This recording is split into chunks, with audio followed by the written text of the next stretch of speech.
اللہ وبرکاتہ۔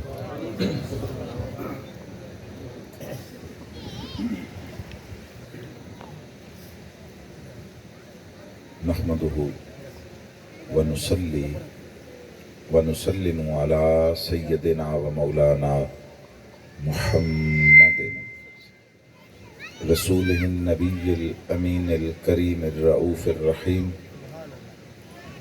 اما بعد فاعوذ باللہ من الشیطان الرجیم، بسم اللہ الرحمن الرحیم۔ وَإِذِ ابْتَلَىٰ إِبْرَاهِيمَ رَبُّهُ بِكَلِمَاتٍ فَأَتَمَّهُنَّ قَالَ إِنِّي جَاعِلُكَ لِلنَّاسِ إِمَامًا قَالَ وَمِنْ ذُرِّيَّتِي قَالَ لَا يَنَالُ عَهْدِ الظَّالِمِينَ۔ صدق اللہ العظیم۔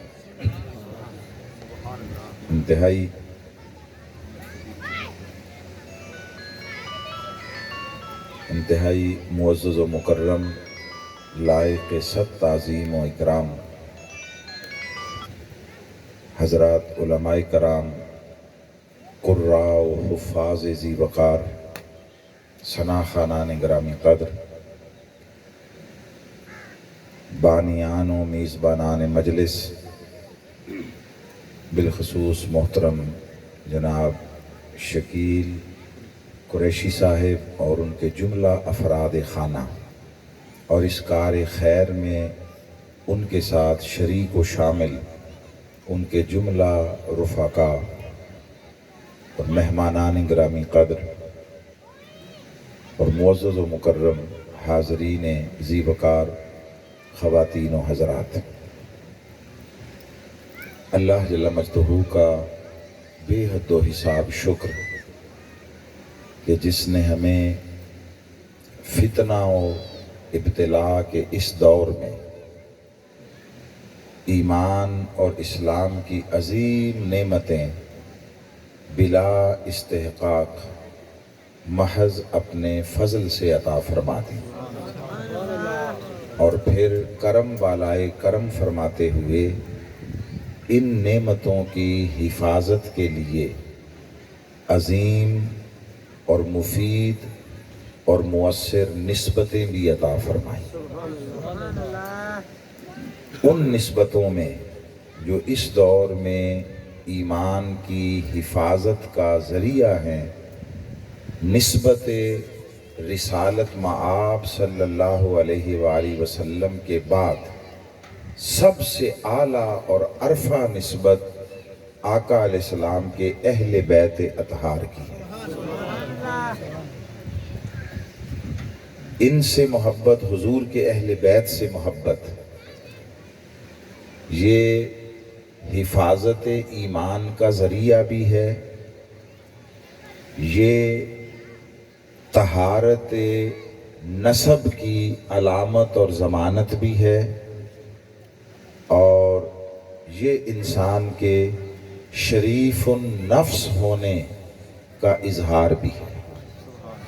جسے آقا علیہ السلام کی اہل بیت اطہار کا حیا نہ ہو اور حضور کے اہل بیت سے محبت نہ ہو اور وہ حضور کی آل و اطرت کا حق نہ پہچانتا ہو، اس کے لیے آقا علیہ السلام نے جو مختلف قول صادر فرمائے، میں ان کا خلاصہ بیان کر رہا ہوں کہ یا تو وہ شخص منافق ہے، یا وہ شخص بدکاری کی پیداوار ہے، یا وہ شخص اس ماں سے اس نے جنم لیا جسے ناپاکی کی حالت میں اس کی امید ہوئی۔ یہ آقا علیہ السلام کی حدیث پاک کا خلاصہ ہے جو مفہوماً عرض کیا۔ اور اسی طرح حضور نے فرمایا، جو میرے اہل بیت سے محبت نہیں رکھتا، اللہ کو اس سے غرض نہیں ہے کہ وہ یہودی مرے یا عیسائی مرے۔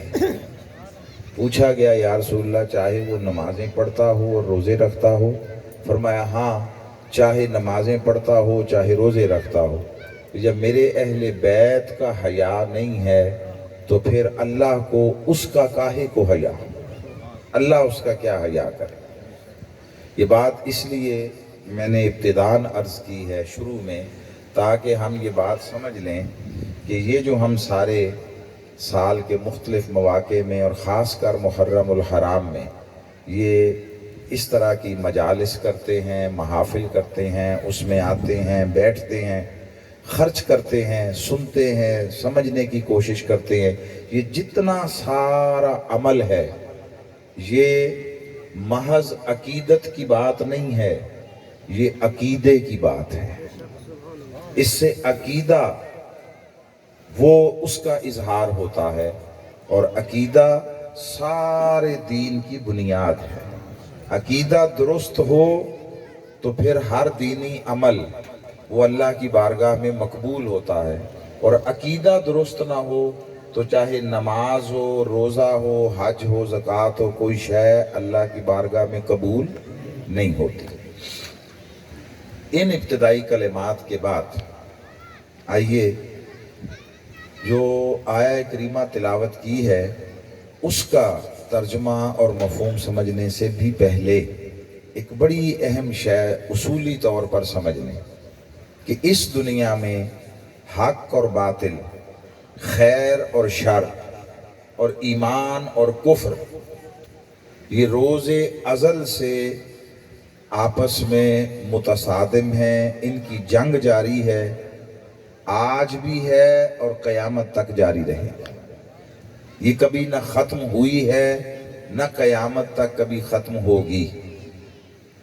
اس کا آغاز تب ہوا جب اللہ رب العزت نے حضرت آدم علیہ السلام کو پیدا کر دیا، اور اس کے بعد فرمایا وَإِذْ قُلْنَا لِلْمَلَائِكَةِ اسْجُدُوا لِآدَمَ فَسَجَدُوا إِلَّا إِبْلِيسَ۔ اللہ فرماتا ہے حبیب اس وقت کو یاد کریں جب میں نے فرشتوں سے کہا کہ آدم کو سجدہ کرو، سب نے سجدہ کیا، ابلیس نے سجدہ نہیں کیا، انکار کر دیا۔ اب اس بات کے بعد الا ابلیس، اللہ رب العزت نے 3 چیزیں بیان کی ہیں۔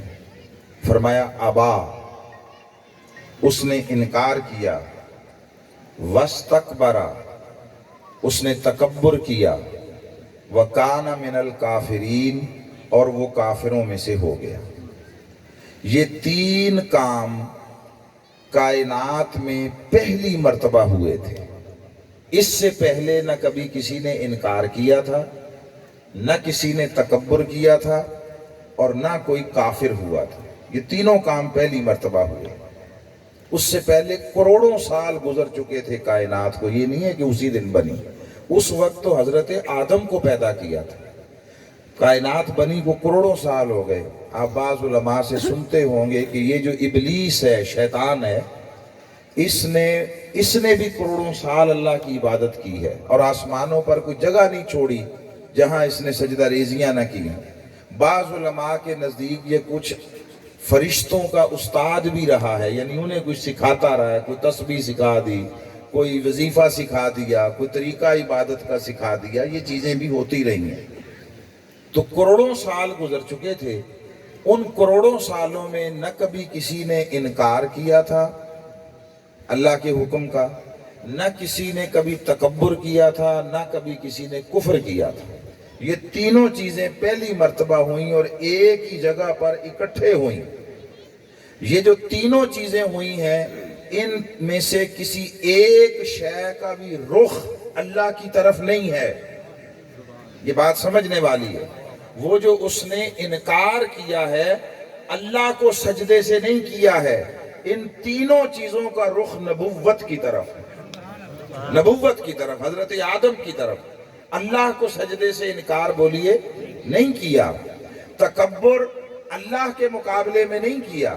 اس نے یہ نہیں کہا کہ میں تجھ سے بہتر ہوں، کہا خیر من ہو، میں اس سے بہتر ہوں آدم سے، اور وہ کافر ہو گیا، یعنی کفر کی راہ پر چل پڑا۔ ان تینوں چیزوں کا رخ نبوت کی طرف تھا۔ جب یہ اس نے کیا تو اللہ نے فرمایا فَاخْرُجْ فَإِنَّكَ رَجِيمٌ، دفع ہو جا، میری بارگاہ سے تو مردود ہو گیا۔ اب یہ بات سمجھنے والی ہے کہ اس نے اللہ کا انکار نہ مردود ہونے سے پہلے کیا نہ مردود ہونے کے بعد کیا. اللہ کو آج بھی مانتا ہے، یہ میں لکھ کر دینے کو تیار ہوں، آج بھی مانتا ہے. آپ کہیں گے کیسے؟ اللہ نے وہ قرآن مجید میں بتایا کہ جب وہ مردود ہو گیا تو اس نے اللہ کی بارگاہ میں ایک قول کیا، اپنا ارادہ ظاہر کیا اور قسم کھائی اور کہا فَبِعِزَّتِكَ، تیری عزت کی قسم. ایمان سے کہیے عزت کی قسم کس کی کھائی جاتی ہے؟ جس کو مانا جائے یا جس کو انکار کیا جائے؟ جس کو مانا جائے اسی کی نا. تو عزت کی قسم کھا رہا ہے مردود ہو کر. فَبِعِزَّتِكَ، تیری عزت کی قسم. آگے کیا کہتا ہے؟ اپنا ارادہ ظاہر کرتا ہے لَأُغْوِيَنَّهُمْ أَجْمَعِينَ، میں ان سب کو گمراہ کروں گا. سوال یہ ہے تھے کتنے اس وقت؟ کتنے تھے اس وقت؟ تو ایک حضرت آدم تھے، ابھی تو حوا بھی نہیں بنی تھی، حوا بھی وجود میں نہیں آئی تھی. تو اس بات کا کیا مطلب ہوا کہ تیری عزت کی قسم میں ان سب کو گمراہ کروں گا؟ چاہیے تو یہ تھا نا کہ کہتا لَأُغْوِيَنَّهُ، میں اس کو گمراہ کروں گا. مگر مردود ہو گیا.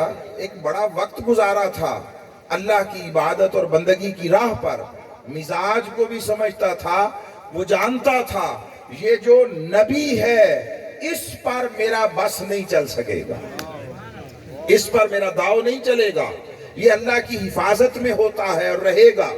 تو جو اس نے کہا ان سب کو گمراہ کروں گا، وہ سب کون ہیں؟ وہ حضرت آدم علیہ السلام کی اولاد تھی، ان کی نسل تھی، ذریت تھی. تو کہا ان سب کو، یعنی جو اس کی اولاد ہوگی، نسل ہوگی، اس کو گمراہ کروں گا. اب اس بات کو سمجھیے کہ وہ جو مردود ہوا تھا آدم کو سجدہ نہ کرنے کے باعث ہوا تھا. اولاد تو ابھی حضرت آدم کی آئی نہیں تھی، نسل تو آئی نہیں تھی، ان کو گمراہ کرنے کا کیوں کہہ رہا ہے؟ یہ شیطان کی پہلے دن سے خصلت ہے، اس کی فطرت ہے. جب نبوت کے معاملے میں ذلیل و رسوا ہوتا ہے، ناکام ہوتا ہے، تو بدلہ آل سے لیتا ہے. یہ شیطان کا مزاج ہے، وہاں بس چل نہیں سکتا، نبوت پر زور چل نہیں سکتا، وہاں نہیں کچھ کر سکتا. ناکام وہاں ہوتا ہے، بدلہ آل سے لیتا ہے. یہ شیطانی خصلت ہے. آپ سمجھے ہیں یہ بات؟ یہ شیطانی خصلت ہے. بھئی دم ہے تو پھر سامنے ادھر آتا نا، ادھر نہیں آیا. پہلے دن سے کہا سب کو گمراہ کروں گا جو اس کی اولاد ہوگی، یعنی اس کے معاملے میں جو ناکام ہوا، ذلیل و رسوا ہوا، بدلہ اس کی اولاد سے لوں گا، بدلہ اس کی نسل سے لوں گا. پھر چونکہ کہا لَأُغْوِيَنَّهُمْ أَجْمَعِينَ، سب کو گمراہ کروں گا. پھر اسے خود ہی خیال آیا، یا ممکن ہے اللہ نے دیکھا ہو، پوچھا ہو کہ ابلیس سب کو گمراہ کر لے گا، سب کو، اور کوئی بھی نہیں چھوڑے گا اور کوئی بھی نہیں بچے گا. تو اسے اپنے بیان میں جو تجاوز تھا حد سے، اس کی طرف دھیان گیا اور اس نے فوراً اپنے بیان کو درست کیا اور اگلا حصہ جملے کا کہا اِلَّا عِبَادَكَ مِنْهُمُ الْمُخْلَصِينَ، نہیں، جو قید نفس سے رہائی پا چکے ہوں گے ان پر میرا بس نہیں چلے گا. یعنی ایک نبوت پر بس نہیں چلے گا، اور نبوت کی اولاد اور نسل میں سے وہ لوگ جن کو تو اپنی حفاظت میں لے لے گا، اور مخلص نہیں، مخلص بندے، فاعل نہیں، مفعول، یعنی جن کو تو چن لے گا اور جن کو تو اپنی رضا کے ساتھ جوڑ لے گا، جن کو تو صراط مستقیم کے ساتھ لازم و ملزوم کر دے گا، ان پر بھی میرا بس نہیں چل سکے گا، چاہے وہ نبی نہ بھی ہوں. یہ پہلے دن سے ہوا. جب اس نے یہ کر لیا، اللہ نے فرمایا چل ٹھیک ہے. پھر اس نے کہا اب مجھے مہلت دے اپنے منصوبے پر عمل کے لیے. اللہ نے کہا جا تجھے مہلت دی وقت معلوم تک، قیامت تک مہلت دے دی، جب تک لوگ دوبارہ اٹھائے نہیں جائیں گے تب تک تجھے مہلت دے دی. اگلی بات جو یاد رکھنے والی ہے، یہ جو اللہ نے مہلت دی ہے یہ معزول کر کے دی ہے. معزول سمجھتے ہیں؟ یعنی جس منصب پر تھا، عزت کی جس جگہ پر تھا، وہاں سے ہٹا دیا، معزول کیا ہے. معذور نہیں کیا ہے، اس کے پاس جو طاقت اور صلاحیتیں تھیں وہ چھینی نہیں ہیں، واپس نہیں کی ہیں، جتنا کچھ اس کے پاس تھا اس وقت تک دیا جا چکا وہ رہنے دیا۔ اگر وہ چھین لیتا معذور ہو جاتا پھر مقابلہ کاہے کا؟ اللہ نے فرمایا جا جو کچھ تجھے دیا تھا وہ تیرے پاس رہنے دیتا ہوں، جا کر جو کچھ کرنا چاہتا ہے کر لے، جو خود کو میرے سپرد کر دیں گے ان پر بھی تیرا کبھی حملہ کامیاب نہیں ہو سکے۔ یہ کہہ کر اللہ نے فرمایا جاؤ اب زمین پر اتر جاؤ، بعضکم لبعض عدو، تم ایک دوسرے کے دشمن رہو گے۔ یہ عداوت اور دشمنی وہاں سے چلی اور یہ قیامت تک چلتی رہے گی۔ اس کے لیے اقبال نے فرمایا تھا کہ ستیزہ کار رہا ہے ازل سے تا امروز، چراغ مصطفی سے شرار بولہبی۔ یہ حق و باطل کی مارکہ آرائی اول دن سے شروع ہوئی، آج جاری ہے، قیامت تک جاری رہے گی۔ اس میں حق بھی مختلف وجودوں میں، مختلف ذاتوں میں، مختلف صورتوں میں ظاہر ہوتا رہا، باطل بھی ہوتا رہا۔ حق اگر آدم کے روپ میں تھا تو انکار و باطل ابلیس کے روپ میں تھا، حق اگر ابراہیم کی شکل میں تھا تو باطل نمرود کی شکل میں تھا۔ اس کا ہم تذکرہ کر رہے ہیں کہ رب ذوالجلال نے قرآن مجید میں فرمایا وَإِذِ ابْتَلَىٰ إِبْرَاهِيمَ رَبُّهُ بِكَلِمَاتٍ، اے حبیب یاد کیجئے اس وقت کو جب ابراہیم علیہ السلام کو ان کے رب نے بعض چیزوں میں آزمایا، بعض معاملات میں، فَأَتَمَّهُنَّ، وہ سارے امتحانوں میں کامیاب ہوئے، سرخرو ہو گئے۔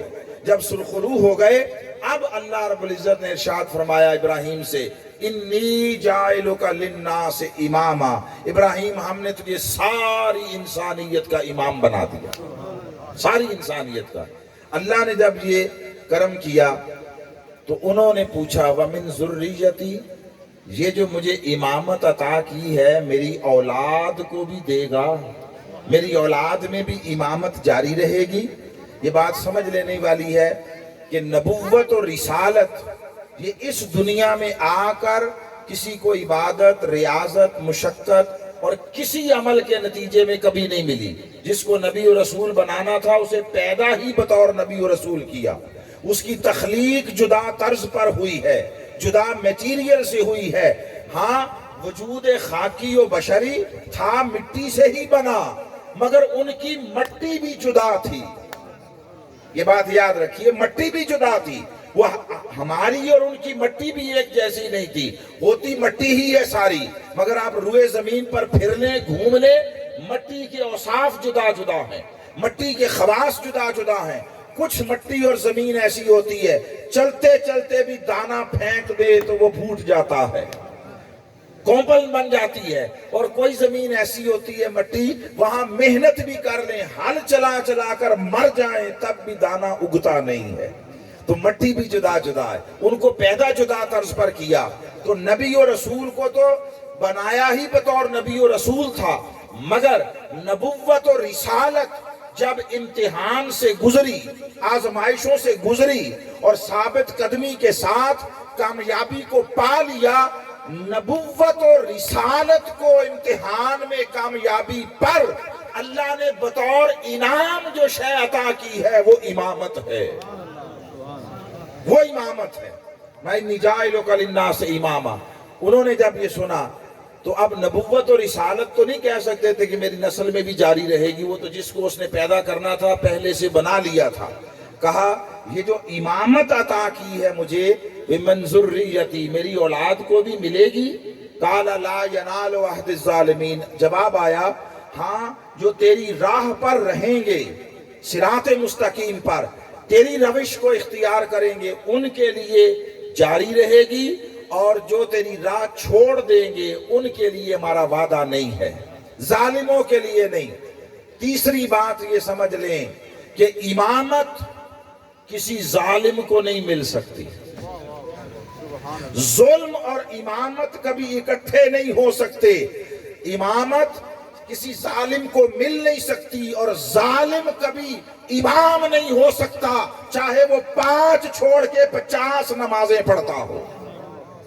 امامت کے لیے شرط لازم ہے کہ ظلم اس کے قریب سے نہ گزرا ہو. اور ایک ظلم کا مان وہ ہے جو ہم سمجھتے ہیں معاشرے میں کوئی کسی کے ساتھ زیادتی کرے، یہ بھی ظلم ہے. اور دین کی اصطلاح میں جو گناہ کا مرتکب ہو، گناہ بھی ظلم ہے، ظلم ہے. شرک چونکہ بڑا گناہ ہے، اس لیے کہا ان الشرک لظلم عظیم، بڑا گناہ، بڑا ظلم ہے. تو جہاں ظلم ہوگا وہاں امامت نہیں ہوگی، جہاں امامت ہوگی وہاں کبھی ظلم نہیں ہوگا. نعرہ تکبیر، نعرہ رسالت، نعرہ خلافت، نعرہ حیدری. اب ہم اس چیز کو سمجھتے ہیں. یہ ساری میں نے ایک ابتدائی تمہیدی گفتگو کی ہے. اللہ رب العزت نے حضرت ابراہیم علیہ السلام کے امتحانات کا ذکر کیا. ہم امتحانات اور ابتلائے ابراہیم کا ذکر کریں گے اور پھر ابتلائے مصطفیٰ کا ذکر کریں گے، حضور کی آزمائشوں کا ذکر کریں گے. ٹھیک اسی پیمانے پر، ایک بال برابر فرق کے بغیر. وہ امتحانات، ابتلائیں اور آزمائشیں جن میں سے ابراہیم کو گزارا گیا، وہ 3 بڑی آزمائشیں تھیں. 3. ایک، ان کو آگ میں ڈالا گیا جب انہوں نے ایک خاص موقع پر اپنے علاقے کے لوگ جن بتوں کی پوجا کرتے تھے وہ باہر گئے، کسی میلے میں کوئی اکٹھ تھا، سارے ادھر چلے گئے تو انہوں نے ان بتوں کو توڑ دیا. اور وہ جو توڑنے والا ٹول تھا، ہتھوڑا تھا، وہ بڑے بت کے کندھے پر رکھ دیا، اس کو نہیں توڑا. واپس آئے تو انہوں نے پوچھا یہ کس نے کیا؟ بعضوں نے کہا کہ ابراہیم میلے میں نہیں گئے تھے، انہوں نے کیا ہوگا. ان سے پوچھا تو انہوں نے کہا مجھ سے کیوں پوچھتے ہو؟ چھوٹے خدا ٹوٹے پڑے ہیں، بڑا سامنے ہے، تھوڑا اس کے کندھے پر ہے، اس سے کیوں نہیں پوچھ لیتے؟ اس سے کیوں نہیں پوچھ لیتے؟ خدا ہے تمہارا. تو انہوں نے کہا بھلا یہ بھی بولتا ہے اور کوئی جانتا سمجھتا ہے، بس یہی بات کہلوانا چاہتے تھے. میں جو نہ جانتا ہے، نہ سمجھتا ہے، نہ بولتا ہے، نہ بتا سکتا ہے، اس کو خدا بنائے بیٹھے ہو، اس کو بنائے بیٹھے ہو. جو اتنی سی بات نہیں بتا سکتا کہ اس کے ساتھ کے جو چھوٹے خدا تھے ان پر یہ کس نے کام کر دیا، یہ کام کس نے کر دیا. اب ان کے پاس جواب نہیں تھا. اب یہ بات سمجھیں، جواب نہیں تھا. جب جواب نہیں تھا، دلیل نہیں تھی، تو انہوں نے کہا کہ ابراہیم نے چونکہ ایسا کیا ہے اور ہم لاجواب ہو گئے ہیں، ابراہیم کو جلا دو، آگ میں ڈال دو. جب یاد رکھیے باطل کے پاس، ظلم کے پاس دلیل نہیں رہتی تو وہ انتقام پر اتر آتا ہے، انتقام پر اتر آتا ہے. انہوں نے کہا اس کو جلا دو. یہ پہلا امتحان تھا. یہ کب ہوا؟ جب انہوں نے معاشرے میں شرک کے خاتمے اور توحید کی دعوت کا کام کیا، اس سے پہلے نہیں تھا. انہوں نے آگ جلائی. اب اس کی تفصیلات ملتی ہیں، کوئی 3 میل لمبی اور 2 میل چوڑی آگ تھی، اور خدا جانے کتنی اونچی لکڑیوں کے ڈھیر انبار لگا دیے. بادشاہ تھا نا، بادشاہ نمرود، اس نے اپنے سارے فوج کو لگا دیا، لکڑیاں جمع کرو اکٹھی، اتنی بڑی آگ جلاؤ تاکہ پتہ ہی نہ چلے ہمارا دشمن گیا کہاں. دشمن کو لاپتہ کر دینا، ختم کر دینا، بھسم کر دینا، یہ ظالموں کا ہمیشہ سے شیوا رہا، ہمیشہ شیوا رہا. جب آگ جل گئی، پھینکا جانے لگا تو جبریل آئے اور کہا ابراہیم اتنی بڑی آگ جل گئی ہے جس میں آپ کو پھینکا جانے لگا، کہیں تو میں کوئی مدد کروں. اب حضرت ابراہیم اللہ کے خلیل تھے، دوست تھے، عاشق تھے، اور ہر نبی عاشق ہوتا ہے، عاشق خدا ہوتا ہے. حضرت ابراہیم علیہ السلام نے کہا وہ جس کے لیے اور جس کی وجہ سے مجھے آگ میں ڈالا جا رہا ہے وہ تجھ سے کہیں زیادہ میری مدد کرنے پر قدرت رکھتا ہے. یہ امتحان عشق و وفا ہے. عشق کے امتحان میں جبریل سے مدد لینا یہ بھی شرک ہوتا ہے، یہ بھی شرک ہوتا ہے. ہے وہ اللہ کا فرشتہ، ہے وہ اللہ کا نمائندہ جو پیغمبروں کی طرف پیغام لے کر آتا ہے، مگر کہا تجھ سے مدد لے لوں تو امتحان عشق ناکام ہو گیا، ناکام ہو گیا. تیری مدد کی حاجت نہیں ہے۔ اس نے دوسری پیشکش کی، کہا اچھا چلو مدد نہیں لیتے، اب وقت آخر ہے، کوئی پیغام دینا چاہو اپنے رب کو تو میں وہ لے جاؤں۔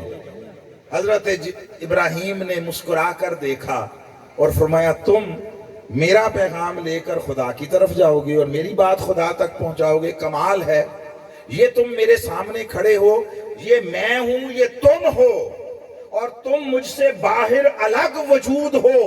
جو باہر کھڑا ہے وہ پیغام لے کر جائے گا اس کے پاس جو میرے اندر بیٹھا ہے، جو میرے اندر بیٹھا ہے۔ میں باہر والے کو پیغام دوں گا کہ میرے اندر والے تک پہنچا دے۔ قرآن نے کہا، اللہ رب العزت نے فرمایا وَفِي أَنفُسِكُمْ افلا تبصرون، ارے وہ تو تمہارے اندر چھپا بیٹھا ہے، دیکھتے کیوں نہیں ہو؟ دل کے آئینے میں ہے تصویر یار، جب ذرا گردن جھکائی دیکھ لی۔ کوئی اپنے من میں ڈوب کر دیکھے، اسے حقیقت زندگی مل جائے گی، سراغ زندگی مل جائے گا۔ ہم باہر تلاش کرتے رہتے ہیں، میلوں کے سفر کرتے ہیں، جنگل بیابان چھانتے مارتے رہتے ہیں۔ ارے لوگوں، اسے تلاش کرنا ہو باہر کے سفر نہ کرو، اندر میں تلاش کرو۔ وہ اندر ہے، وہ دور نہیں ہے، تمہارے نزدیک ہے۔ وہ ملا کا خدا ہے جسے اس نے عرشوں پر بٹھا رکھا ہے 7 آسمانوں کے اوپر۔ جو نبیوں کا خدا ہے وہ ہر ایک کے اندر چھپا بیٹھا۔ آپ نہیں پڑھتے سنتے، عام زندگی میں بھی کہتے ہیں سنتے ہیں کہ اللہ شاہ رگ سے بھی قریب ہے، نحن اقرب الیہ من حبل الورید۔ یہ جو شاہ رگ ہے، بولیے آپ کے وجود اور جسم کے اندر ہے یا باہر ہے؟ اندر ہے۔ شاہ رگ اندر ہے، تو جو شاہ رگ سے بھی قریب ہوگا وہ اندر ہوگا یا باہر ہوگا؟ وہ اندر ہے۔ فرمایا اندر والے کو پیغام دینے کے لیے تجھے ذریعہ بناؤ۔ ارے جبریل ہٹ، یہ میرا اور اس کا معاملہ ہے، یہ عشق کا سودا ہے، چاہے تو جلا دے چاہے بچا لے، دونوں حال قبول ہیں۔ یہ اس لیے کہہ رہا ہوں کہ جب امتحان رضا ہوتا ہے، امتحان عشق و وفا ہوتا ہے، تو اس میں نہ کسی سے مدد مانگی جاتی ہے، نہ اپنے اختیارات دکھائے جاتے ہیں۔ امتحان عشق و وفا میں تسلیم و رضا کا شیوہ اختیار کیا جاتا ہے، راستہ تسلیم و رضا کا ہوتا ہے۔ پھر جب اٹھا کر پھینکا گیا منجنیق کے ذریعے تو اللہ رب العزت کا حکم ہوا، آگ کو حکم ہوا، آگ کو، یا نار کونی بردم و سلامن علی ابراہیم، اے آگ ابراہیم پر ٹھنڈی ہو جا مگر سلامتی کے ساتھ، اتنی ٹھنڈی بھی نہ ہو کہ ٹھنڈک بھی تکلیف دے۔ خالی تپش حرارت اور آگ ہی تکلیف نہیں دیتی، ٹھنڈک بھی تکلیف دیتی ہے۔ کسی کو نہ سمجھ آئے تو یہ گرمیوں کا موسم ہے نا، کوئی 10 منٹ برف کے بلاک پر بیٹھ کر دیکھ لو، 10 منٹ کسی برف کے بلاک پر بیٹھو، سمجھ آئے گی کہ صرف گرمی ہی نہیں تکلیف دیتی، ٹھنڈک بھی تکلیف دیتی ہے، ٹھنڈ سے بھی آدمی مر جاتا ہے۔ سو کہا ٹھنڈی بھی ہو اور سلامتی والی ہو جا۔ پہلا امتحان تھا، پہلا امتحان جس میں ڈالے گئے، وہ ہنستے مسکراتے اس امتحان کو قبول کرتے ہیں، اور جبریل کی مدد لینا بھی پسند اور انتخاب نہیں کرتے۔ بس یہ دیکھنا تھا کہ میرے لیے امتحان میں ڈالے جائیں تو رویہ کیا ہوتا ہے۔ ادھر آگ میں ڈالے گئے، ادھر آگ کو ٹھنڈا کر دیا گیا اور بچا لیا گیا۔ بچا، جو امتحان کا منطقی حتمی نتیجہ تھا وہ ظاہر نہیں ہونے دیا، اس سے پہلے بچا لیا گیا۔ یہ پہلا امتحان۔ یہ جملہ ریپیٹ ہوگا تینوں کے ساتھ کہ بچا لیا گیا، توڑ نہیں لگنے دیا گیا، امتحان خاص وجہ تھی۔ یہ پہلا امتحان تھا۔ دوسرا امتحان آیا، پچھلی عمر میں بڑھاپے میں بیٹا عطا ہوا، اولاد ملی، اولاد ہو گئی تو فرمایا اس کو دور چھوڑاؤ، ویران جگہ پر چھوڑاؤ، بے آباد جگہ پر چھوڑاؤ، جہاں سامان زندگی نہ ہو اس جگہ پر چھوڑاؤ۔ وہ حکم الہی پر تعمیل کے پیکر بن کر، تسلیم و رضا کا مجسمہ بن کر چھوڑ آئے، اور کہا مولا یہاں تیرے حکم کے مطابق چھوڑ کر جا رہا ہوں، بے وادن غیر ذی زرع عند بیتک المحرم، اے اللہ یہ وہ جگہ ہے بوادن غیر عزیز زرعن، جہاں زراعت نہیں ہوتی، کھیتی باڑی نہیں ہوتی، کوئی سبزہ نہیں اگتا۔ کیوں؟ پانی جو نہیں ہے۔ آپ سمجھے ہیں نا، پانی ہو تو صحرا بھی گلزار بن جاتے ہیں، اور پانی نہ ہو تو گلزار بھی صحراؤں میں بدل جاتے ہیں۔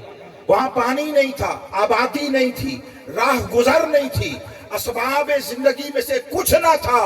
امتحان یہ تھا، پچھلی عمر میں عطا ہوا بیٹا، اس بیٹے کو ایسی جگہ پر اپنی ماں کے ساتھ چھڑوا دیا جہاں زندگی کے اسباب میں سے کوئی ایک شے نہیں تھی۔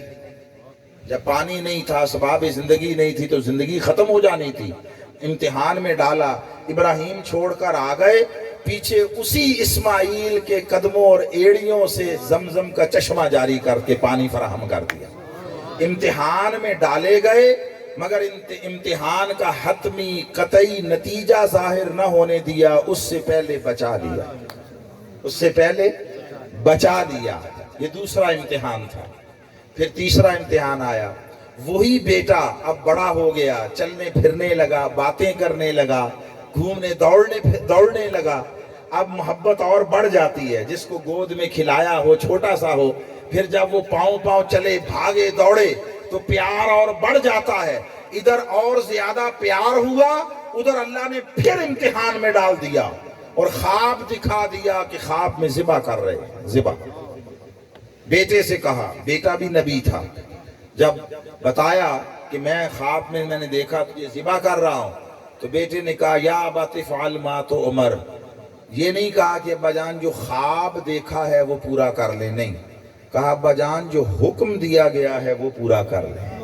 نبی تھے نا، سمجھتے تھے نبوت کا خواب پریشان خیالی کا نتیجہ نہیں ہوتا، اللہ کا الہام ہوتا۔ اب جب اس امتحان میں ڈالے گئے، لے کر چلے اور قربانی کا سارا اہتمام کر لیا، چھری تیز کر لی تاکہ تکلیف کم سے کم ہو۔ پھیرنی تو ہے، آج بھی حکم یہ ہے کہ جانور کو بھی ذبح کرو تو چھری تیز رکھو تاکہ اس کو تکلیف کم سے کم ہو۔ یہ پہلا اہتمام کیا۔ جب لٹا دیا، ہاتھ اور پاؤں رسی سے باندھ دیے تاکہ جان نکلتے وقت زیادہ ہاتھ پاؤں نہ مارے، وہ جو تکلیف اور اذیت کا اظہار ہوتا ہے وہ نہ ہو، اس سے اسے بھی تکلیف ہوگی اور میرے دل کو بھی ہوگی، اور اپنی اور اس کی آنکھوں پر پٹی باندھ دی۔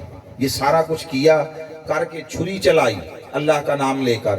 اللہ رب العزت نے اپنے امر قدرت سے اسماعیل کو نکال لیا اور دمبا لا کر جنت سے ذبح کروا دیا۔ امتحان میں ڈالے گئے، مگر جو اس کا حتمی قطعی منطقی نتیجہ تھا وہ نہ پورا ہونے دیا، اس سے پہلے بچا لیا گیا۔ نعرہ آپ سمجھے یہ تکبیر، بات؟ نعرہ رسالت، نعرہ خلافت، نعرہ حیدری۔ سبحان اللہ۔ تینوں امتحانوں میں آپ دیکھ لیں، نتیجہ ایک ہی تھا۔ امتحان میں ڈالے گئے، ابراہیم علیہ السلام استقامت کا، تسلیم و رضا کا، اطاعت و فرما برداری کا پیکر بن کر ہر امتحان میں داخل ہوتے تھے، مگر اللہ رب العزت اس کا آخری جو انجام متوقع تھا اس سے پہلے بچا لیتے تھے۔ کیوں؟ فرمایا ابراہیم آپ جد الانبیاء ہیں، آپ کے بعد کثیر انبیاء آپ کی نسل و اولاد میں سے آنے ہیں، اور یہاں سے ہم ایک داستان کا آغاز کر رہے ہیں، ایک سفر کا آغاز کر رہے ہیں۔ آغاز آپ کی ذات سے ہوگا، اختتام کسی اور ذات پر ہوگا۔ یہ وہ بات جسے اقبال نے کہا تھا، غریب و سادہ و رنگی ہے داستان حرم۔ غریب کہتے ہیں منفرد کو، ہمارے یہاں تو غریب ہے اس میں پیسے نہ ہو، وہ والا غریب نہیں، عربی میں غریب اصلاً کہتے ہیں جو بالکل اچھوتا ہو، منفرد ہو، بے مثال ہو، جس کی کوئی مثال نہ ہو، جس جیسا کوئی نہ ہو، وہ کہہ رہے ہیں غریب و سادہ و رنگی ہے داستان حرم، نہایت اس کی حسین ابتدا ہے اسماعیل۔ وہ جو کہانی اسماعیل سے شروع ہوئی تھی اس کو مکمل حسین پر جا کر کرنا تھا، اس لیے نتیجے یہاں نہیں ظاہر ہونے دیے، فرمایا یہاں شروعات ہے، تکمیل مصطفیٰ اور حسین پر ہوگی۔ آپ نے 3 امتحان سن لیے اختصار کے ساتھ۔ اب آئیے، آقا علیہ السلام کی ولادت ہو گئی، بعثت ہو گئی۔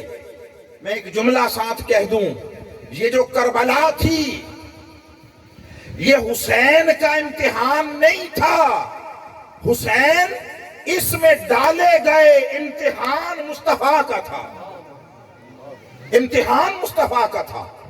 سو جب آقا علیہ السلام تشریف لائے، ولادت ہو گئی، ولادت سے بعثت تک معاشرے کے ماحول اور ان کا رویہ طرز عمل اور تھا۔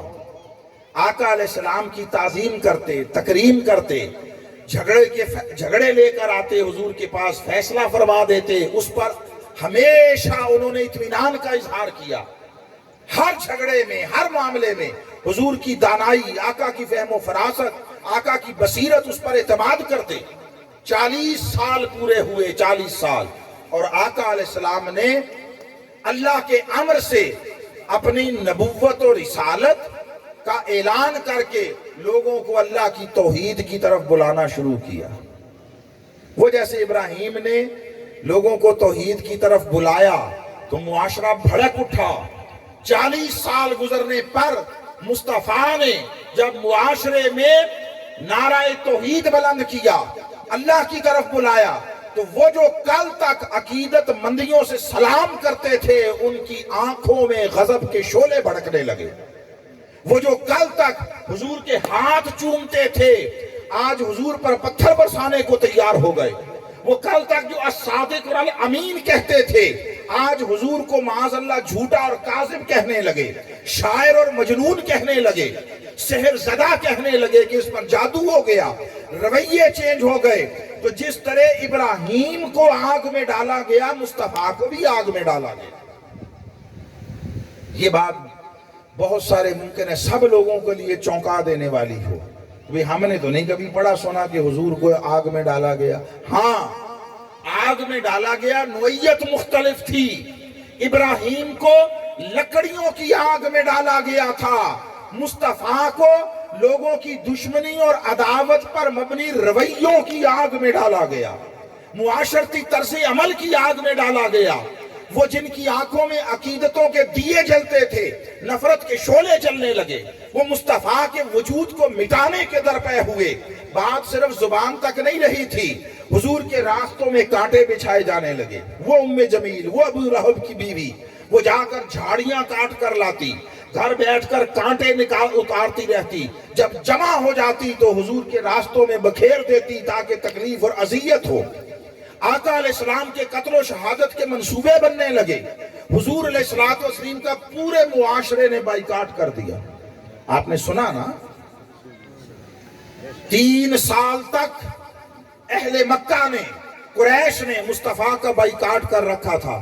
آقا علیہ السلام ایک چھوٹی سی جگہ پر اپنے چند ساتھیوں کے ساتھ تشریف فرما تھے، محصور ہو گئے، کھانے پینے کا سامان پہنچنے کے راستے بند کر دیے گئے، کوئی ان کے ساتھ بیٹھ اٹھ نہیں سکتا تھا، رابطہ نہیں کر سکتا تھا، معاشرتی بائیکاٹ کر دیا۔ گویا چاروں طرف عداوت، دشمنی کی آگ جل رہی تھی۔ اللہ نے آگ کو ٹھنڈا ہونے کا حکم نہیں دیا، یہ بات بڑی خاص ہے۔ وہاں آگ ٹھنڈی کر دی گئی تھی، آگ کو ٹھنڈا ہونے کا حکم نہیں دیا۔ اس جلتی الاؤ میں، جلتی آگ کے اندر ایک چھوٹی سی جگہ حضور اور حضور کے ساتھیوں کے لیے امن، سلامتی اور پناہ کا باعث بنا دی۔ وہ جس جگہ پر آقا اپنے ساتھیوں کے ساتھ سلامتی اور امن کے ساتھ بیٹھے تھے اس کو شیب ابی طالب کہتے ہیں۔ سبحان اللہ، سبحان اللہ۔ نعرہ تکبیر، نعرہ رسالت، نعرہ خلافت، نعرہ حیدری۔ سبحان اللہ۔ روئے زمین پر اس وقت اگر کوئی سلامتی والی جگہ تھی تو شیب ابی طالب تھی۔ اب مجھے نہیں معلوم کوئی اس بات کو کیسے لے گا، خدا کا گھر بیت اللہ بھی وہیں پر تھا، وہیں پر تھا، مگر امن و سلامتی والے اس خطہ ارضی کا نام شیب ابی طالب تھا جہاں مصطفیٰ بیٹھے تھے۔ اور صرف یہی نہیں، یہ بات سمجھنا اس لیے بھی ضروری ہے کہ یہ تو خطہ تھا جو حضرت ابو طالب سے منسوب تھا، وہاں پر مصطفیٰ اور ان کے ساتھی امن اور سلامتی کے ساتھ بیٹھے تھے۔ ابو طالب کا وجود مصطفیٰ کی حفاظت کے لیے اللہ رب العزت نے ایک حصار بنایا ہوا تھا۔ جب ہر طرف سے دشمنی عداوت کے تیر چلتے، واحد ایک جو حفاظت کا ذریعہ تھا وہ وجود ابو طالب تھا۔ آج لوگ اس پر بات کرتے ہیں۔ حضرت ابو طالب نے 3 سال یہ جو شیب ابی طالب کے تھے ایک کام روزانہ کیا ہے، روزانہ۔ اب کھلی زمین پر جیسے آپ بیٹھے ہیں، اگر یہیں پر بیٹھنا ہو طویل عرصے کے لیے، مہینوں سالوں بیٹھنا ہو، یہ کوئی گھر نہیں ہے جس کے کمرے ہیں، اوپن جگہ ہے نا، اوپن جگہ۔ تو اوپن جگہ میں جب بیٹھے ہیں تو 2-4 دن کے بعد ہر ایک کی اپنی اپنی جگہ خاص ہو جاتی ہے، خاص بھئی یہاں یہ بیٹھا ہے، یہاں یہ بیٹھا ہے، یہاں یہ بیٹھا ہے، سب کو پتا ہوتا ہے۔ تو حضرت ابو طالب روز ایک کام کرتے، روز، اور وہ کام کیا ہوتا؟ جب سورج ڈھل جاتا، رات آ جاتی، تاریکی چھا جاتی اور لوگ سونے کے لیے جو چند ایک تھے وہ سو جاتے، لیٹ جاتے، حضرت ابو طالب اٹھ کر سارے اجتماع کا جائزہ لیتے، تسلی کرتے، سارے سو گئے۔ آقا علیہ السلام کے بھی سونے کے لیے ایک جگہ بنائی ہوئی تھی سب کے سامنے، جہاں حضور سوئیں گے۔ جب دیکھتے سب سو گئے تو حضور کے پاس آتے اور آ کر عرض کرتے محبوب اٹھئے، حضور کو اٹھاتے، جہاں سب کے سامنے آقا تشریف فرما ہو جاتے، دراز ہو جاتے، لیٹ جاتے۔ جب سب کے سو جانے کا یقین ہو جاتا، اس وقت آتے، مصطفیٰ کو اٹھاتے اور عرض کرتے محبوب اٹھئے، حضور کو اٹھاتے، اپنا بیٹا مصطفیٰ کی جگہ پر لٹاتے اور حضور کو کہیں اور جا کر لٹا دیتے جہاں کسی کو خبر نہ ہوتی، کسی کو پتہ نہ ہوتا۔ سب سوتے وقت یہی دیکھتے حضور یہاں سوئے ہوئے ہیں، ان کے سو جانے کے بعد حضور کو اٹھا لیتے۔ کیوں کرتے یہ؟ اس لیے کہ باہر چاروں طرف دشمن ہیں، کوئی نقصان پہنچانے آ سکتا ہے، کسی کو پتہ چل سکتا ہے وہاں لیٹے ہیں تو وہ آ کر وہاں بیٹھے ہوئے لیٹے ہوئے شخص پر ہی حملہ کرے گا۔ حضرت ابو طالب وہ ہیں جنہوں نے 3 سال ہر روز یہ کیا، اگر کوئی بدبخت آئے مصطفیٰ کو نقصان پہنچانے، کہیں حضور کو نقصان نہ پہنچ جائے، حضور کو اٹھا کر لے جاتے، بیٹے کو لٹا دیتے کہ نقصان پہنچے میرے بیٹے کو پہنچ جائے، مصطفیٰ کو نہ پہنچے، میرے بیٹے کو پہنچے، حضور کو نہ پہنچے۔ ان پر امت میں سوالات کھڑے کر دیے، ان پر انگشت نمائی ہونے لگی، انگلیاں اٹھائی جانے لگی، اور مجھے سمجھ نہیں آتی کہ تاریخ نے بند کمرے کے اندر کانوں میں کی جانے والی سرگوشی سن لی، وہ تاریخ کو نظر آ گئی۔ یہ جو 3 سال تک ہر روز مصطفیٰ پر اپنا بیٹا قربان کرنے کے لیے پیش کرتے رہے، یہ تاریخ کو نظر کیوں نہیں آیا؟ یہ کیوں نہیں دکھائی دیتا؟ کوئی کہے، اور یاد رکھیے شہید کا مرتبہ یہ ہے، یہ ان 4 طبقات میں سے ایک ہے جن پر اللہ نے اپنا انعام کیا ہے۔ آپ نے قرآن مجید میں پڑھا نا کہ جن پر اللہ نے انعام کیا، جو ہدایت یافتہ ہیں، نعمت یافتہ ہیں، انعم اللہ علیہم من النبیین والصدیقین والشہداء والصالحین، 4 انعام یافتہ طبقات میں سے ایک طبقہ شہداء کا ہے۔ ان میں جو ایک بار شہید ہو گیا اس پر پردے اٹھا دیے جاتے، دیدار الہی ہوتا ہے، قیامت کے بعد جنت میں انہیں زیارت خدا نصیب ہوگی اور وہ اس سے کم تر کسی شے پر راضی نہیں ہوں گے۔ ارے ابو طالب وہ ہیں جنہوں نے ہر روز مصطفیٰ پر اپنا بیٹا نچھاور کیا۔ کوئی کہے کہ بھئی شہید ہوا تو نہیں تھا، ہاں درست ہے، تو ذبح تو اسماعیل بھی نہیں ہوا تھا۔ اگر ابو طالب کا بیٹا شہید نہیں ہوا تو اس ابراہیم کا بیٹا بھی ذبح تو نہیں ہوا، اس کی تو آج تک یادیں مناتے پھرتے ہو اور جانور ذبح کرتے پھرتے ہو۔ ضروری نہیں ہوتا کہ وہ کام اپنے منطقی انجام تک پہنچے، وہ جس نیت اور جس توانائی سے کیا جاتا ہے وہ شے اس کام کی تکمیل اور قبولیت کا باعث بنتی ہے۔ ابراہیم حضرت ابو طالب نے 1000 سے زائد مرتبہ مصطفیٰ پر اپنا بیٹا قربان کیا۔ اس لیے میں حضرت پیر نصیر الدین نصیر علیہ رحمت کے مسلک اور موقف پر ہوں۔ چراغ گولڑا، انہوں نے حضرت ابو طالب کے لیے منقبتیں لکھی ہیں، اور یہ میں کوئی اپنے پاس سے کوئی چیز بنا کر ان کے سر نہیں جڑ رہا، فیض نسبت اٹھا لیجئے، منقبتوں کا سلسلہ ہے، اس میں حضرت ابو طالب پر منقبتیں لکھی ہیں، اور اس میں ایک منقبت کا آخری شعر مقطع جو ہے وہ ایک کوئی لفظی تغیر سے معافی چاہتا ہوں، انہوں نے کہا بعد تحقیق و مطالعہ روایات کثیر نصیر میرا دل قائل ایمان ابو طالب ہے۔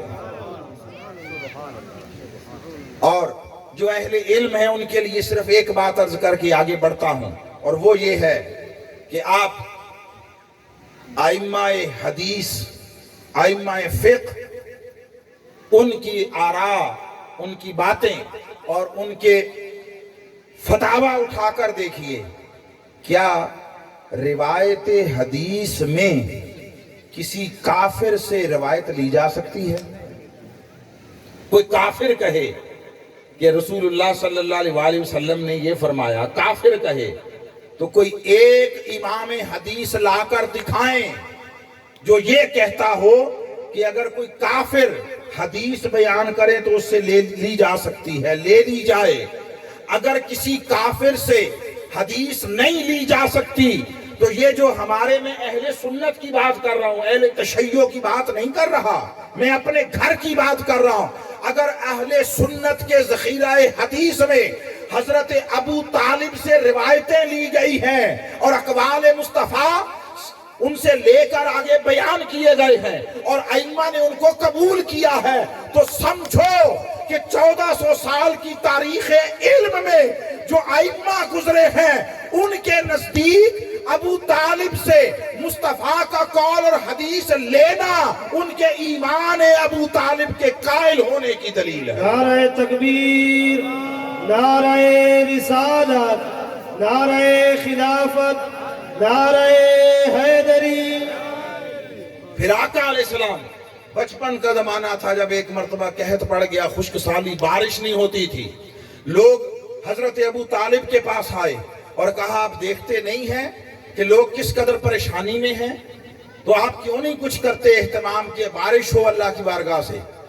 یہ حضرت ابو طالب سے کہا۔ حضرت ابو طالب نے کہا ٹھیک ہے کرتے ہیں۔ اور کیا کیا؟ رسول اللہ صلی اللہ علیہ وسلم کو ساتھ لیا۔ آقا علیہ السلام کا لڑکپن ہے، کوئی 5 7 8 10 سال کی عمر ہے، حضور کو ساتھ لیا، لے جا کر دیوار کعبہ کے ساتھ کھڑا کیا، پشت آقا کی دیوار کعبہ کے ساتھ لگائی اور رب کعبہ کی بارگاہ میں دعا کے لیے ہاتھ اٹھائے۔ ارے حضرت ابو طالب کسی لات کے سامنے نہیں گئے، منات عزا حبل کے سامنے نہیں گئے، کسی بت کے سامنے نہیں گئے، مصطفیٰ کو لیا، بیت اللہ کے ساتھ کھڑا کیا اور کہا اے رب کعبہ، اے بیت اللہ کے رب، ہم اس وسیلے سے تیری بارگاہ میں بارش کی دعا کرتے ہیں۔ جب مصطفیٰ نے نبوت کا اعلان نہیں کیا تھا، ارے ابو طالب کی فراست دیکھیے، حضرت ابو طالب کی بصیرت دیکھیے، حضرت ابو طالب کا علم کا نور دیکھیے۔ ارے اعلان نبوت ابھی 30 سال دور تھا، اس وقت خدا کی بارگاہ میں مصطفیٰ کا وسیلہ پیش کر رہے ہیں۔ اور صحابہ کہتے ہیں بس ابھی دعا مکمل نہ ہوئی تھی، بارش کے آثار ہوئے اور لوگ بھیگنے لگ گئے۔ واقعہ گزر گیا، وقت گزر گیا، اعلان نبوت ہو گیا، ہجرت ہو گئی، آقا مدینہ میں آ گئے۔ ایک جمعہ کے موقع پر کسی نے دعا کے لیے کہا کہ بارش کے لیے دعا کیجئے، بہت خشک سالی ہے۔ آقا نے دعا کے لیے ہاتھ اٹھائے، بارش ہونے لگ گئی، جم کر برسی، پورا ہفتہ گزر گیا، بارش ہوتی رہی۔ اگلے جمعے پہ لوگ آئے، پھر کسی شخص نے یا اسی شخص نے کہا حضور اتنی بارش ہو گئی ہے اب تو مکان رڑنے لگے ہیں، مکان رڑ گئے، تو آپ دعا کیجئے ارد گرد ہو ہمارے اوپر نہ ہو۔ کیا خواہش ہے حضور کی بارگاہ، ارد گرد چراگاہوں میں وادیوں میں ہو، ہمارے اوپر مکانوں کے رہائشوں پر آبادی پر نہ ہو۔ آقا مسکرائے، اتنا مسکرائے حضور کی داڑھیں نظر آنے لگی۔ بھئی یہ انسان بھی عجیب ہے، نہیں ہوتی تب بھی پریشان ہے، ہو جائے تب بھی پریشان ہے۔ آقا علیہ السلام نے اب دعا کے لیے ہاتھ نہیں اٹھائے، حضور نے اپنی انگلی پھیری اور بادلوں کو مخاطب ہو کر کہا کہ اے بادلوں ہوا علینا ولا علینا، ارد گرد برسو ہمارے اوپر نہ برسو۔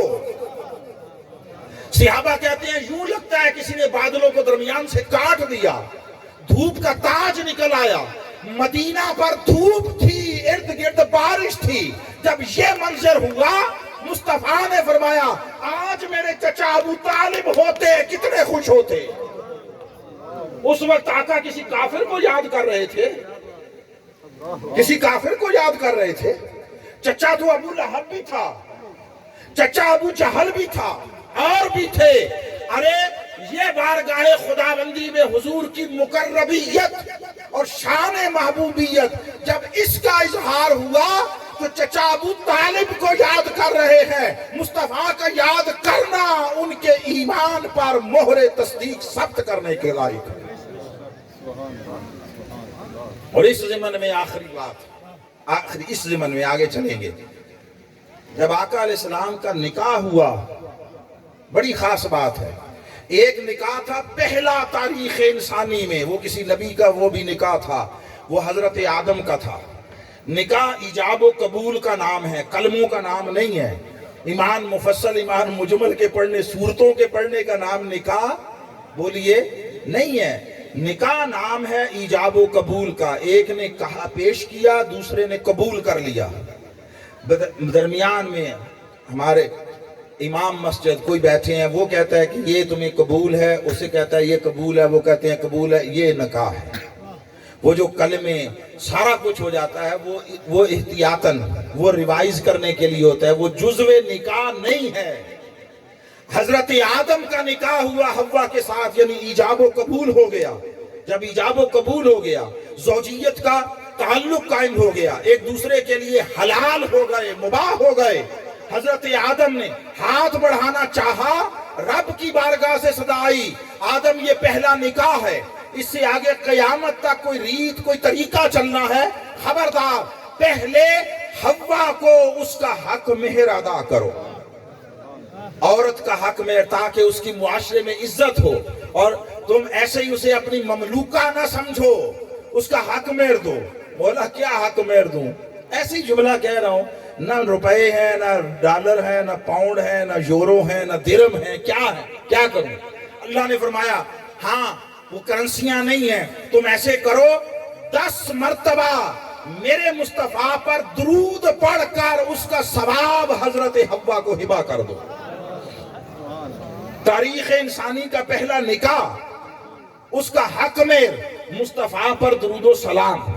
ٹھیک، اب مصطفیٰ کی باری آئی، حضور کی باری آئی، اور آقا یہاں سلسلہ نبوت اختتام پذیر ہے، وہ پہلا نبی تھا، یہ آخری نبی ہیں۔ حضور کا نکاح ہوا تو جانتے ہو حضور کا نکاح یعنی وہ ایجاب و قبول حضرت ابو طالب نے کرایا۔ آقا علیہ السلام کے نکاح کا خطبہ حضرت ابو طالب نے دیا، حضور کے نکاح کا حق مہر حضرت ابو طالب نے دیا ہے۔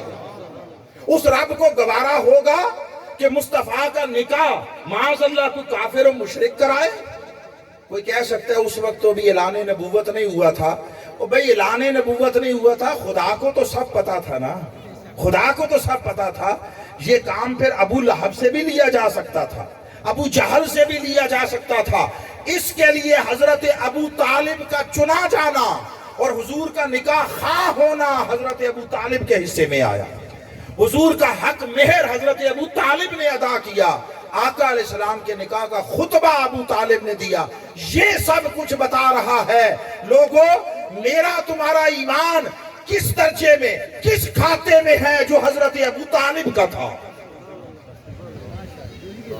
تو آقا علیہ السلام کو لوگوں کے رویوں کی آگ میں ڈالا گیا. طائف گئے, جو وہاں پر سلوک ہوا, یہ سب سے بڑی آگ تھی جس میں مصطفیٰ کو ڈالا. آگ کو ٹھنڈا نہیں کیا گیا, مصطفیٰ کو اندر محفوظ رکھنے کا اہتمام کیا گیا.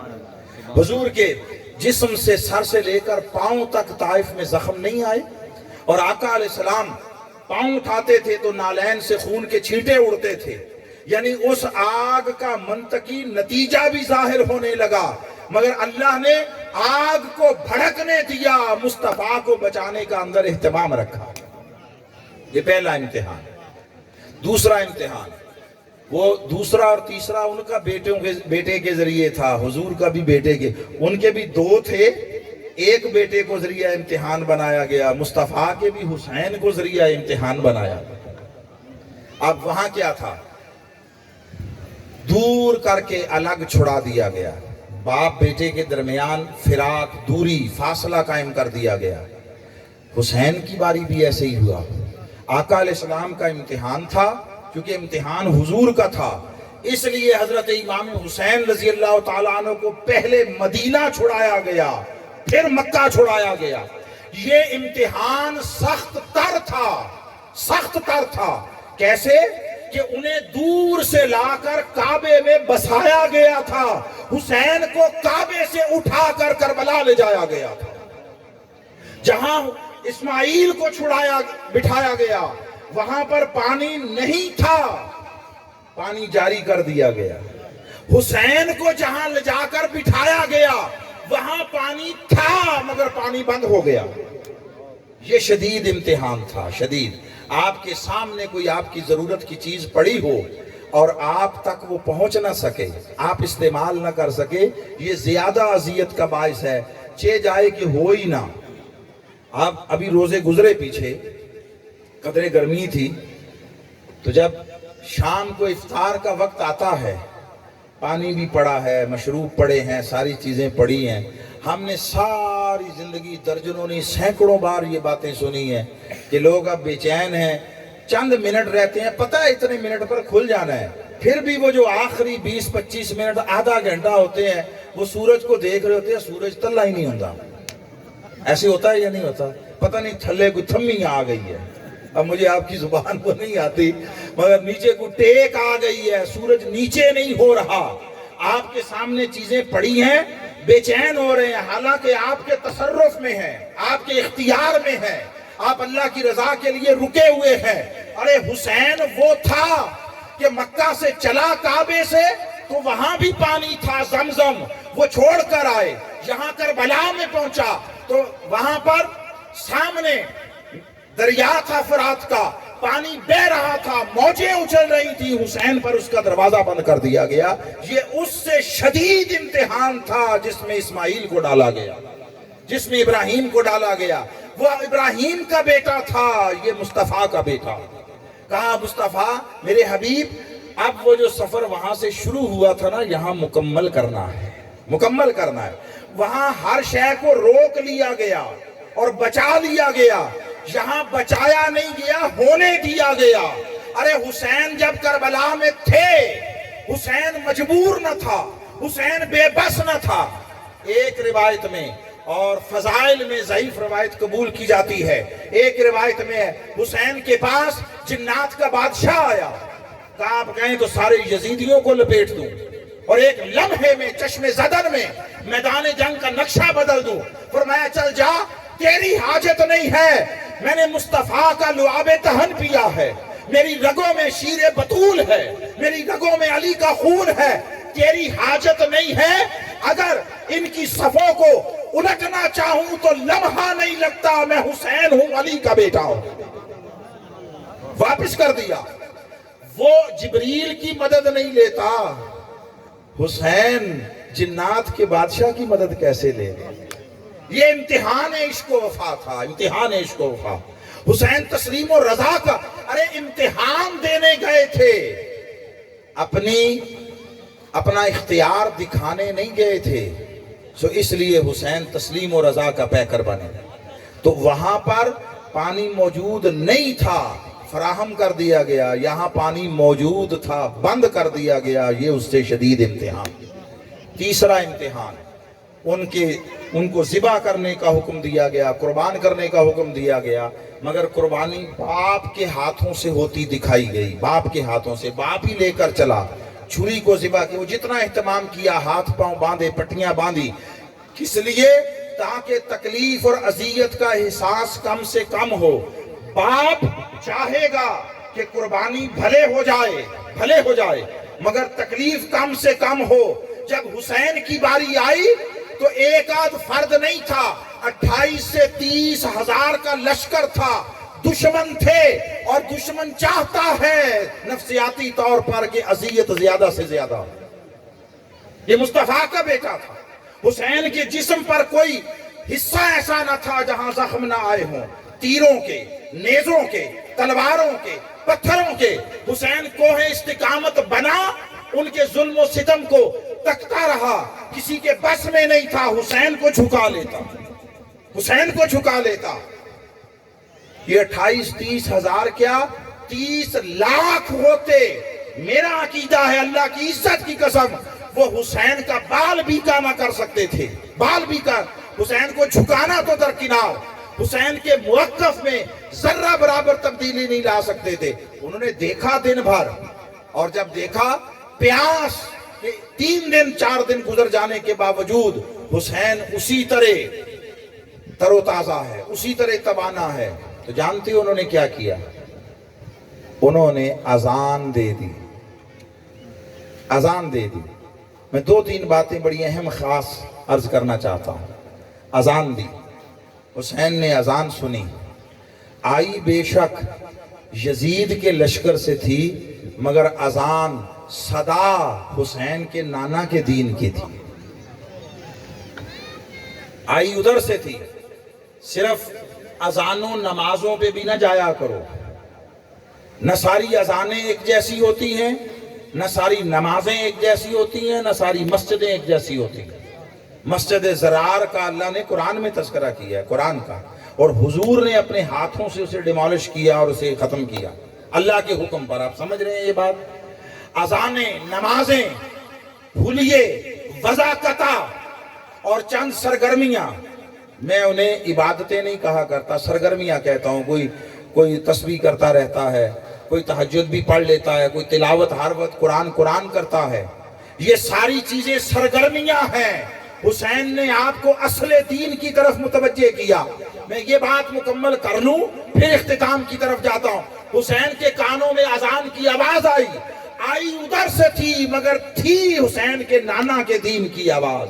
حسین رک گیا، حسین سواری سے اترا اور اللہ کی بارگاہ میں نماز اور عبادت و بندگی کے لیے کھڑا ہوا۔ قیام گزرا، رکوع گزرا، سجدہ میں پہنچ گئے۔ سجدہ بندگی کا کمال اور انتہا ہے، سجدے کے بعد عبادت کا اس سے بڑھ کر کوئی تصور نہیں ہے۔ ہماری بھی نماز عبادت اصل میں سجدے تک ہی مکمل ہوتی ہے۔ یہ جو تشہد میں بیٹھتے ہیں، یہ قیام سے لے کر سجدے تک کی جانے والی مشقت کا اجر مانگتے ہیں۔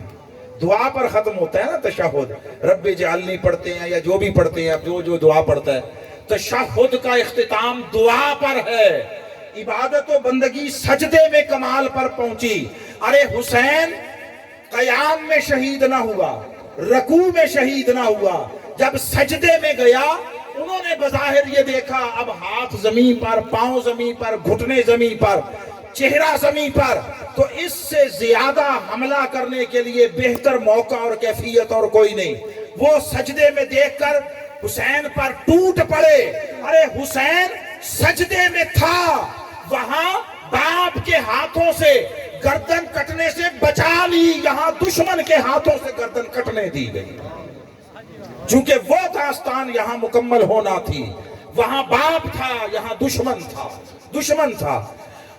ابراہیم نے اسماعیل کے حلق پر چھری چلائی تھی، حلق پر، حسین کی گردن پر چھری چلی تھی۔ یہ بات بڑی اہم ہے،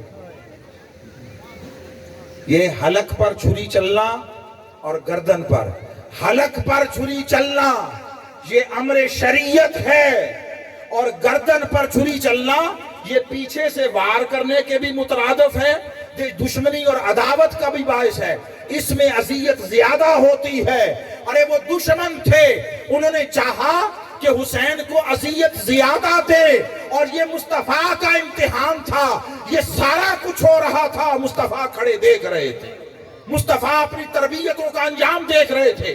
حسین تجھے آج کے دن کے لیے میں نے اپنی پشت پر حالت سجدہ میں سواریاں کروائی، آج کے دن کے لیے سجدے طویل کیے تھے، اتنا طویل سجدہ تھا مصطفیٰ کا، وہ ایک اور بھی تھے، وہ ایک سجدہ اتنا طویل تھا کہ صحابی کہتے ہیں ہمارے دلوں میں گمان آنے لگے، ایک کہتے ہیں میں نے سر اٹھا کر دیکھا کہ کوئی اللہ کا امر آ گیا جو اتنی دیر تک سجدے سے سر نہیں اٹھا، تو میں نے دیکھا کہ حضور سجدے میں ہے، پشت پر حسین ہے، میں پھر سجدے میں چلا گیا۔ بعد میں جب آقا کی خدمت میں عرض کیا سلام پھرنے کے بعد، تو حضور نے فرمایا ہاں حسین میری پشت پر تھا، میں نے چاہا حسین نہ گرے، سجدہ جتنا طویل ہوتا ہے ہو جائے۔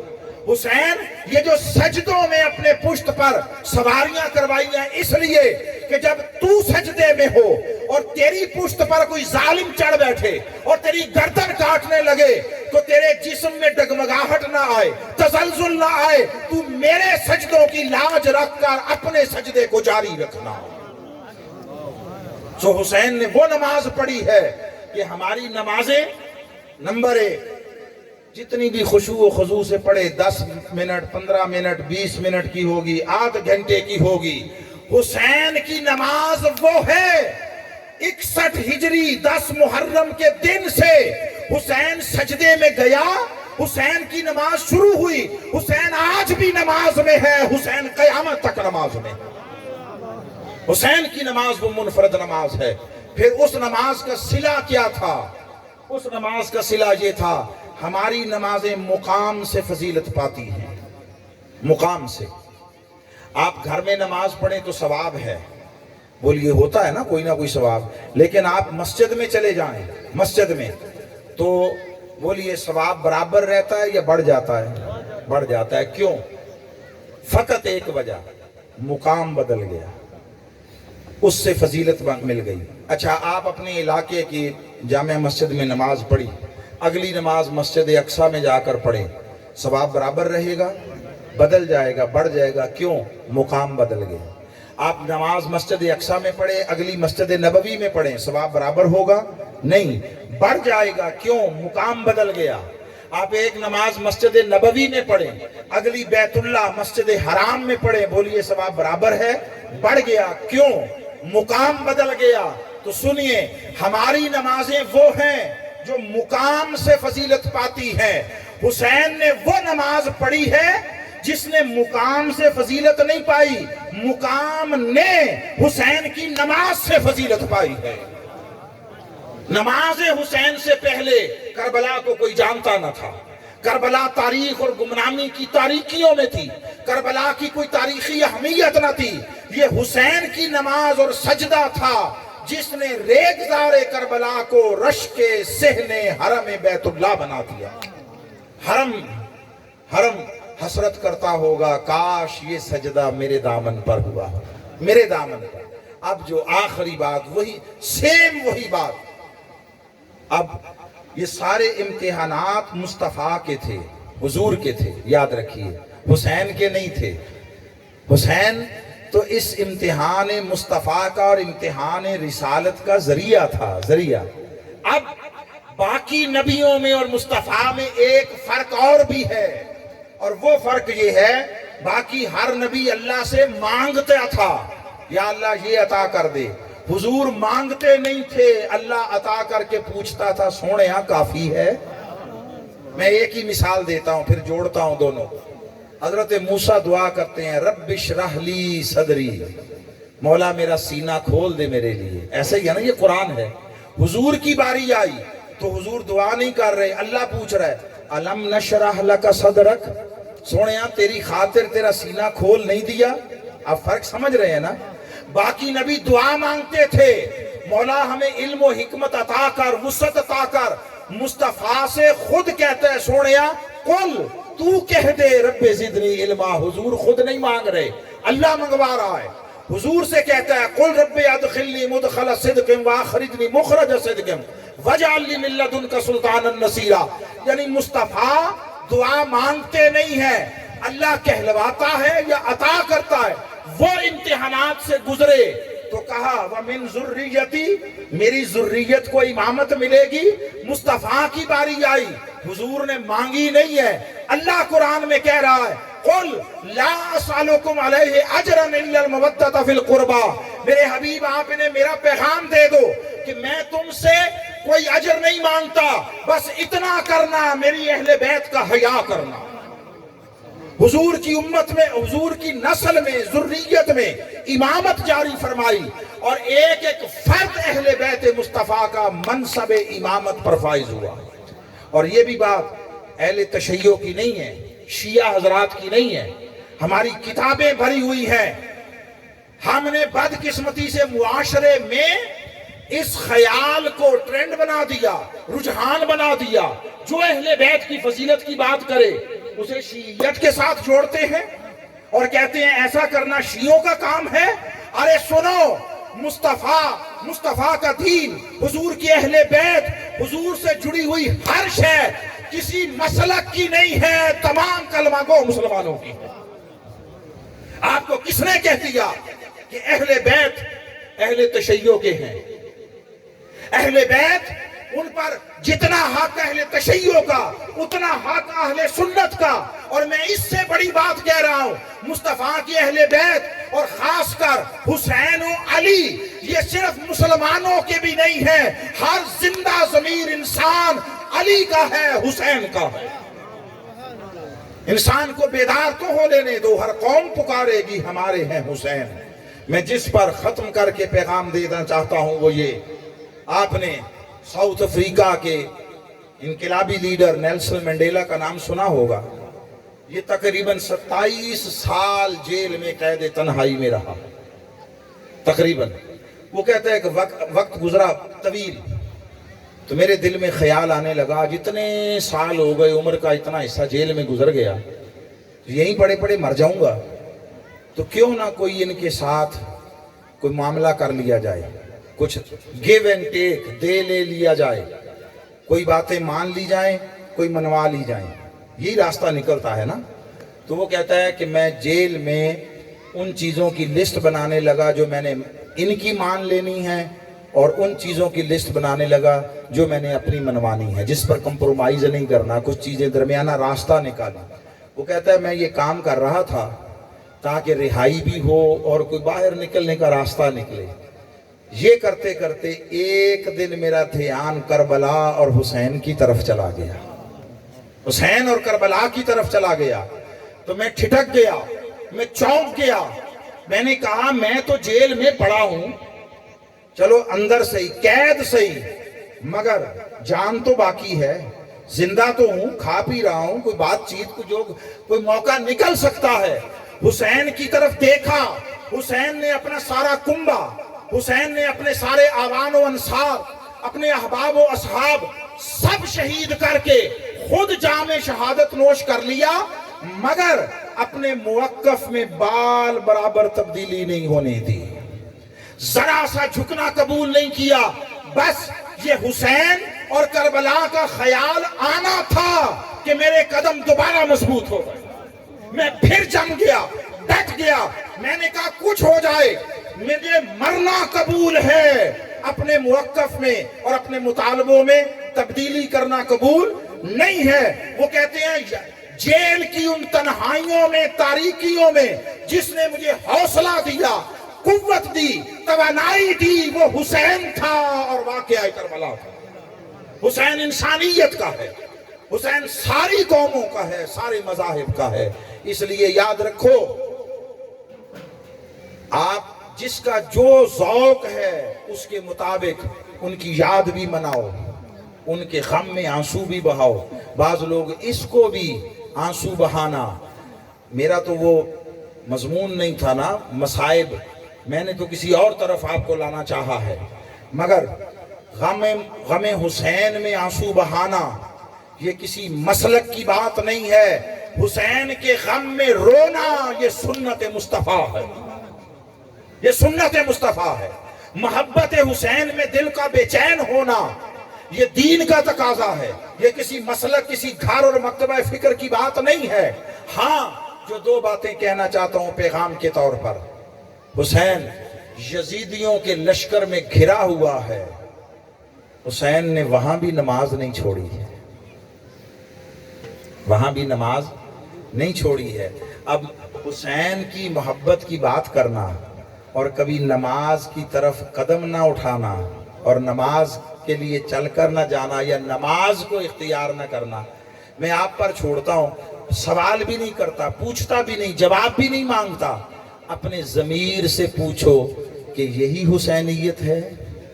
محبت حسین یہی کہتی ہے کہ حسین کا نام لو، ذکر کرو، سب کچھ کرو، مگر حسین نے آخری لمحہ عمر میں بھی جس کام کو ترک نہیں ہونے دیا، اس خوف کی بظاہر فضا میں ہم کبھی اس عمل کے قریب بھی نہ جائیں، کیا یہی محبت حسین ہے؟ ایک بات۔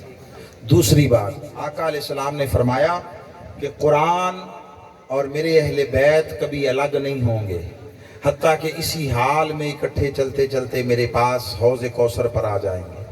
میں صرف اس دنیا کی حد تک ایک بات کرنے لگا ہوں۔ جب فرمایا قرآن اور اہل بیت کبھی الگ نہیں ہوں گے، تو اس کا معنی یہ جہاں قرآن ہوگا وہاں اہل بیت ہوں گے، جہاں اہل بیت ہوں گے وہاں قرآن ہوگا۔ درست میں نے نتیجہ اخذ کیا؟ ہم میں سے کتنے ہیں جو قرآن کو سمجھ کر پڑھنے کو اپنا معمول بناتے ہیں؟ یہ میرا اس پورے محرم میں ہر جگہ یہی پیغام تھا۔ ہم نے عملاً قرآن کے ساتھ لا تعلقی اختیار کر رکھی ہے، لا تعلقی۔ آپ کہیں نہیں ہم تو پڑھتے ہیں جی، ہر روز صبح کوئی پارہ پڑھتا ہے، کوئی رکوع پڑھتا ہے۔ سوال یہ ہے وہ کیسے پڑھتے ہیں؟ کبھی ہم نے ترجمے کے ساتھ سمجھ کر قرآن پڑھنے کو اپنی زندگی کی عادت بنایا؟ حسین وہ ہے، ہم تو اس زندگی میں پڑھنا گوارا نہیں کرتے۔ ارے حسین وہ ہے، سر تن سے جدا ہوا، نو کے نیزہ پر بھی تلاوت قرآن جاری رکھی۔ اور حسین کے ماننے والے کبھی قرآن کو ہاتھ لگا کر نہ دیکھیں۔ ہم نے عملاً قرآن کو اپنے گھروں سے نکال پھینکا ہے۔ آپ کہیں گے نہیں گھروں میں بڑی اونچی جگہ پر رکھا ہے، کبھی نظر اٹھا کر جو نہیں دیکھا؟ گھروں میں سب سے زیادہ مٹی اور گرد جس شے پر ہوتی ہے وہ قرآن ہوتا ہے، یہ میں نے دیکھا۔ جالے لگے ہوئے ہوتے ہیں، جالے لگے ہوئے کسی ایک جگہ پر کونے میں اوپر پڑا ہے، اور چونکہ مہینوں گزر جاتے ہیں کبھی ضرورت نہیں پیش آتی، تو کبھی مانگ لیا تو دیکھا انہوں نے کہا وہاں پڑا ہے، جب اٹھانے لگے تو دیکھا جالے لگے ہوئے ہیں، ڈسٹ مٹی گرد پڑی ہوئی ہے۔ یہ قرآن اس لیے نہیں آیا تھا۔ میں محبت حسین کی بات کرنے والے، ذکر حسین کرنے والے تمام محترم اپنے سامعین اور اپنے لوگوں سے یہ بات کہتا ہوں کہ خدا کے لیے اس قرآن کو سمجھ کر پڑھنا سیکھو، اس کو اپنی زندگی کا معمول بناؤ۔ اس لیے نہیں قرآن آیا تھا کہ تمہیں ثواب کے دھندے پر لگا دے، تم ثواب کی گنتیاں، کاروبار، تجارت کرتے پھرو۔ قرآن اس لیے آیا تھا کہ یہ ہدایت عطا کر کے فرد سے لے کر معاشرے تک ہر کسی کو اللہ کی پسندیدہ راہ پر چلا دے، صراط مستقیم پر چلا دے۔ اس لیے قرآن کے ساتھ اپنا تعلق جوڑیں۔ اپنے بچوں، ابھی یہاں آنے سے پہلے بیٹھا میں ادھر بات کر رہا تھا، ہم میں سے کوئی اپنے بچوں کو انگریزی ناظرہ نہیں پڑھواتا۔ کوئی لائیں دنیا میں بچہ